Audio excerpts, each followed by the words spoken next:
कर्ज माफी और सरकार ने किसानों को कर्ज माफ किया है, इसके बारे में तो मैं राज्य के मुख्यमंत्री देवेंद्र फडणवीस साहब, एकनाथ जी शिंदे साहब, सुनेत्रा वहिनी पवार और हमारे सभी साथियों का मैं आभारी हूँ कि एक राज्य के कृषि मंत्री के नाते से जो बहुत अच्छा निर्णय लिया।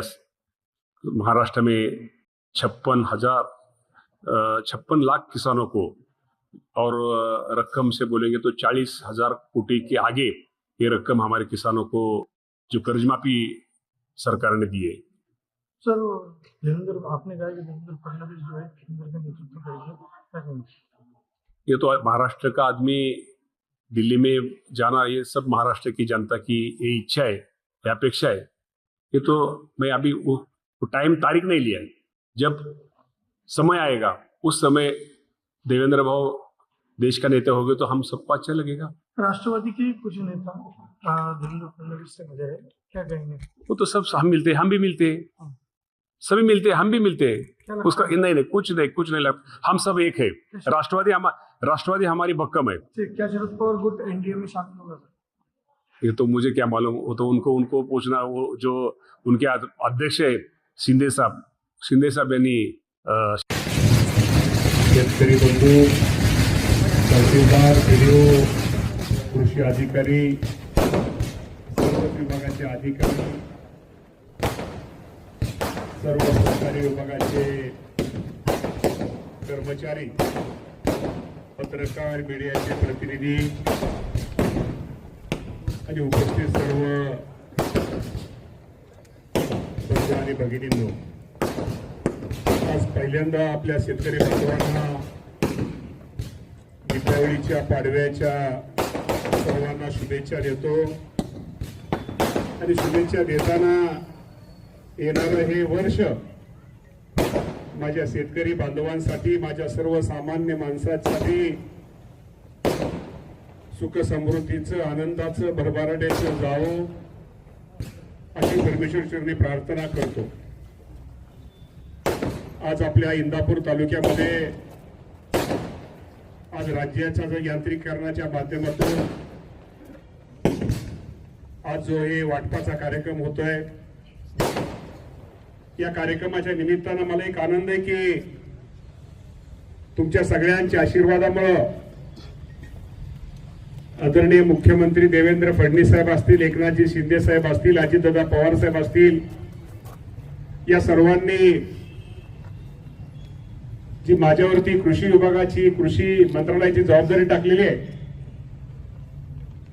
त्याबद्दल मी तालुक्याच्या वतीनं, आपल्या सर्वांच्या वतीनं या सर्व वरिष्ठांचं, त्यांचे आभार मानतो। आणि आभार मानताना निश्चित प्रकारे ही जबाबदारी खूप महत्वाची आहे। खूप त्यासाठी आपल्या सर्वांना मेहनत करावी लागणार आहे, खूप त्यामध्ये कष्ट घ्यावे लागतील आणि तुमच्या सगळ्यांचे आशीर्वाद, तुमच्या सगळ्यांचा पाठिंबा, तुमच्या सगळ्यांचं सहकार्य असल्यामुळं आज माझ्यासारखा कार्यकर्ता या राज्याचा कृषी मंत्री म्हणून काम करतोय। कृषी मंत्री म्हणून जबाबदारी घेतल्यानंतरच तुम्हा सर्वांना माहिती आहे की राज्यामध्ये खूप मोठ्या प्रमाणामध्ये अतिवृष्टी झाली आणि अतिवृष्टीच्या काळामध्ये तुम्हाला सांगायला काय अडचण नाही, खरं सांगितलं पाहिजे की मराठवाड्यात गेलो, विदर्भात गेलो, राज्यामध्ये म्हणजे सगळ्याच भागामध्ये फिरलो आणि फिरल्यानंतर माझ्या त्या शेतकऱ्यांच्या बांधावर गेल्यानंतर त्या शेतकऱ्याच्या डोळ्यातलं अश्रू बघितल्यानंतर, आणि शेवटी शेतकरी जात अशी आहे, शेतकरी हा माणूस असा असतो की एखाद्या शेतामध्ये पीक घेतो आणि ते पीक जोमाने वाढवतो आणि त्या पिकावरती अनेक स्वप्न पाहतो। त्या पिकाचं मला उत्पन्न चांगलं मिळाल्यानंतर मी माझ्या मुलाचं लग्न करील, मुलीचं लग्न करील, मी घर बांधील, मी रान ओढील, मी मोटर घेईल, मी घराला कलर देईल, मी कुठेतरी मुलाच्या शाळेची फी भरेल, हे अशी अनेक स्वप्न त्या शेतकऱ्यांनी रंगवली होती। परंतु अतिवृष्टीमुळे त्या सगळ्या स्वप्नाचा चक्काचूर झाला।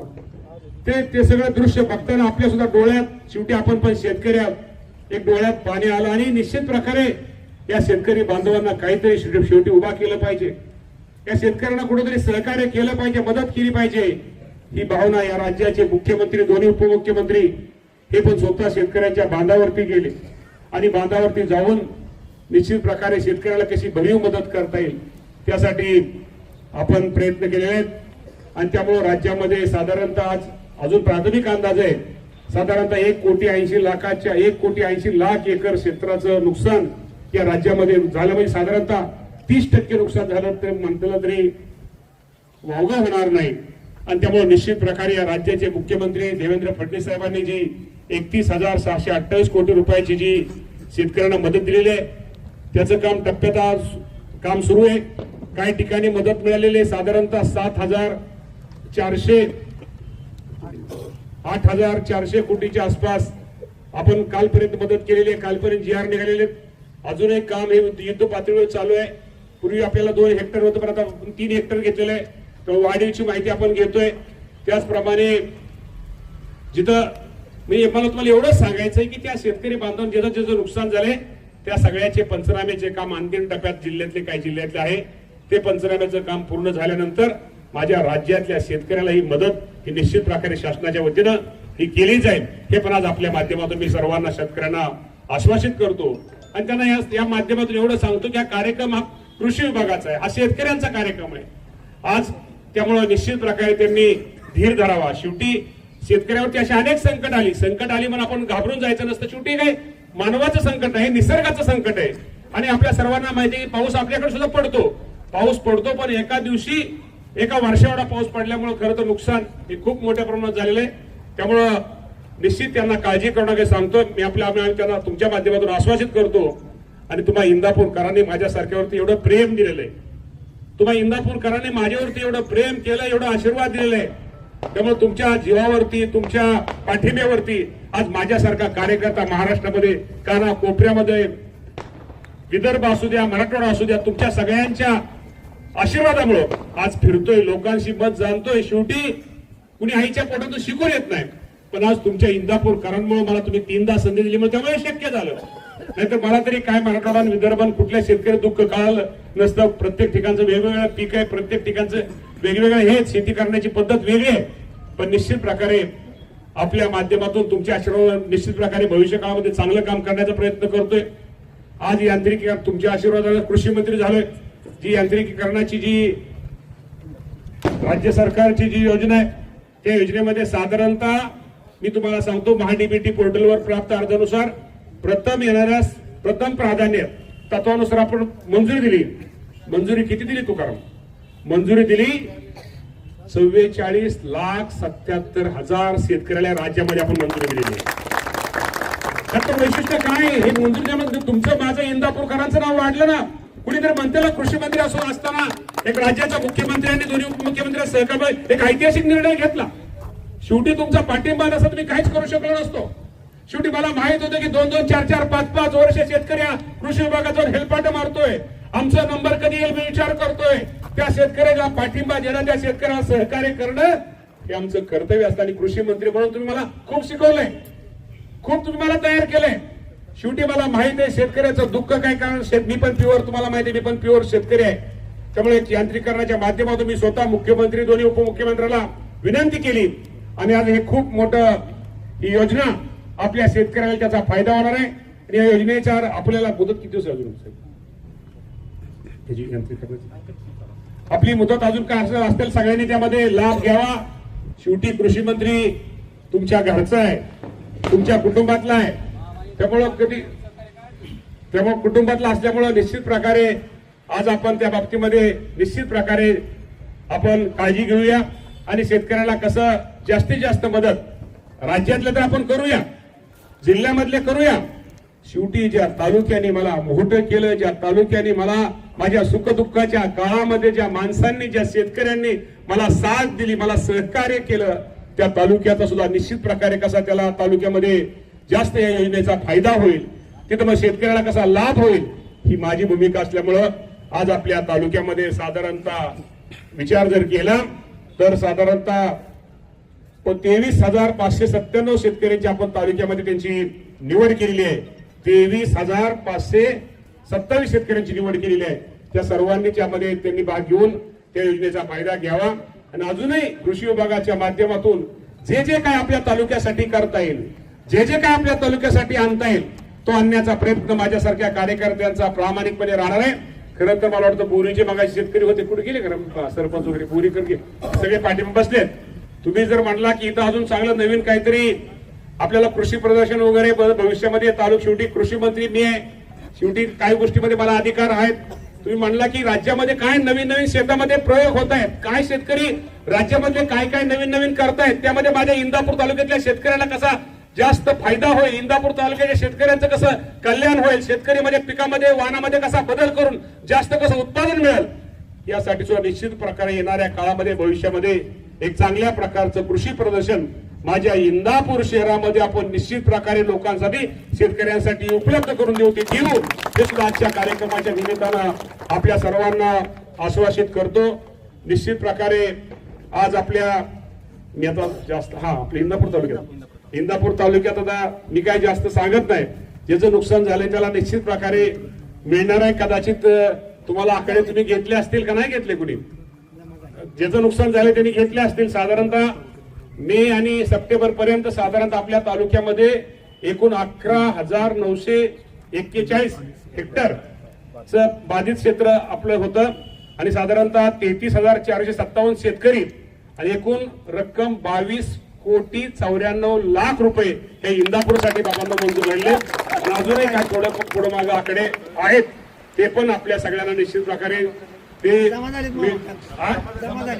झाले ना, मामाची आठवण ठेवा. त्यामुळं निश्चित प्रकारे असा हा खूप चांगला कार्यक्रम बाबांनो. शेतकरी आपली जात आहे, शेतकरी आपण बंधू नाही. शेवटी आयुष्यामध्ये काय असतं, शेवटी प्रत्येकाला टेन्शन तकतक दगदग त्या आयुष्यामध्ये सगळ्याला आहे. प्रत्येकाला दुसऱ्याचं चांगलं वाटतं असं काही ना, सगळ्याचं सारखं आहे. त्यामुळे हा खूप चांगला कार्यक्रम आज शेतकऱ्यांसाठी कृषी विभागाच्या आमच्या गरगडे सेक्टरच्या सगळ्या टीमनी आयोजित केला.